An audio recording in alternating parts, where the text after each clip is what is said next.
ইনশাআল্লাহ মাঠে থাকবো। আমরা আওয়ামী লীগ সময়ে যতগুলো গণহত্যা হয়েছে ততগুলো গণহত্যার বিচার চাই। আমরা আল্লাহ তাআলার শুকরিয়া আদায় করতে চাই।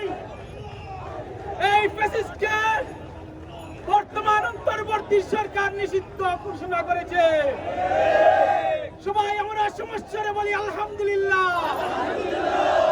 সম্মানিত উপস্থিতি, আমরা বলতে চাই শুধু নিষিদ্ধ করে চলবে না, ওদের সব ধরনের কার্যক্রম বন্ধ করতে হবে। ওদেরকে শুধু খাতায় কলমে নিষিদ্ধ করলে হবে না। যারা ফ্যাসিস্ট কায়দায় দেশের মানুষকে নির্বিচারে হত্যা করেছে, বিভিন্ন সময়ে কোনো হত্যা সংগঠিত করেছে, বাংলাদেশের স্বাধীনতা এবং সার্বভৌমত্বের উপর আঘাত এনেছে।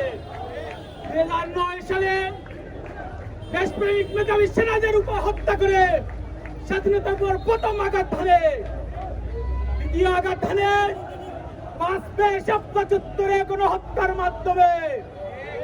সংগ্রামী উপস্থিতি, এর পরবর্তীতে আমরা দেখেছি বিভিন্ন পর্যায়ে এদেশের দেশপ্রেমিক নেতৃবৃন্দকে অন্যায়ভাবে জুডিশিয়াল কুলিংয়ের মাধ্যমে হত্যা করেছে। সংগ্রামী উপস্থিতি, তারা ক্লান্ত হয়নি। অন্যায়ভাবে বিচার বহির্ভূত ভাবে আমাদের অসংখ্য সহকর্মীকে, অসংখ্য বন্ধুকে হত্যা করেছে, আশ্রয় দিয়েছে। সংগ্রামী বন্ধুগণ, তারপরে তারা ক্লান্ত হয়নি। 2024 সালে আমাদের 2000-এর অধিক সহকর্মীকে, এদেশের দেশপ্রেমিক আমাদের বন্ধুদেরকে হত্যা করেছে। 30,000-এর অধিক এদেশের দেশপ্রেমিক জনগণকে আহত করেছে।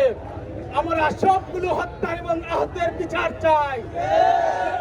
দেশের এই হত্যাগুলোর, এই গণহত্যাগুলোর বিচার হবে না, বাংলাদেশের ছাত্র জনতা এই রাজপথে আছে, রাজপথে থাকবে। অন্তর্বর্তী সরকারকে আরো বলতে চাই, আমাদের স্পষ্ট ভাষা, আপনারা যদি না বুঝেন তাহলে আপনাদের বিরুদ্ধে আরো কঠোর সংগ্রাম অনুষ্ঠিত হবে। সংগ্রামী উপস্থিতি, এই অন্তর্বর্তী সরকারের 8ম মাস অতিবাহিত হয়েছে, কোন একটি হত্যার বিচার করতে পারে না। কি জবাব দিবে?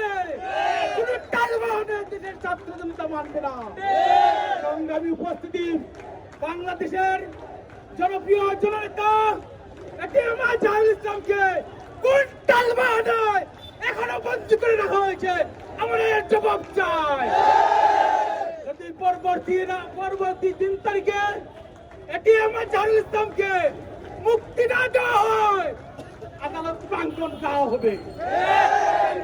আমরা প্রস্তুত আছেন তো? আমাদের ছাত্র জনতার যে দাবি আমরা করেছি, সবগুলো দাবি আপনারা পূরণ করতে হবে। আমাদের দাবি পূরণ না হওয়া পর্যন্ত আমরা করে যাব না ইনশাআল্লাহ। সংগ্রামী উপস্থিতি, আমরা এই বাংলাদেশকে নিয়ে নতুন বাংলাদেশের স্বপ্ন দেখি। এদেশে কোন দল দালালি করবে, সেটি এদেশের ছাত্র জনতা, দেশপ্রেমিক লোক কখনো গ্রহণ করবে না। আমরা তাদেরকে স্পষ্ট ভাষায় বলতে চাই, আপনারা শিক্ষা গ্রহণ করুন। বিগত ফ্যাসিস্ট সরকার যেদিকে গিয়েছে, আপনারাও সেদিকে যাবেন ইনশাআল্লাহ। আপনারা যে ফ্যাসিজমের স্বপ্ন দেখছেন, সেই স্বপ্ন দুঃস্বপ্নে পরিণত হবে। এই দেশ আর আগের দেশ হয়নি। এই দেশে করে এদেশের মানুষ অনেক সচেতন এখন।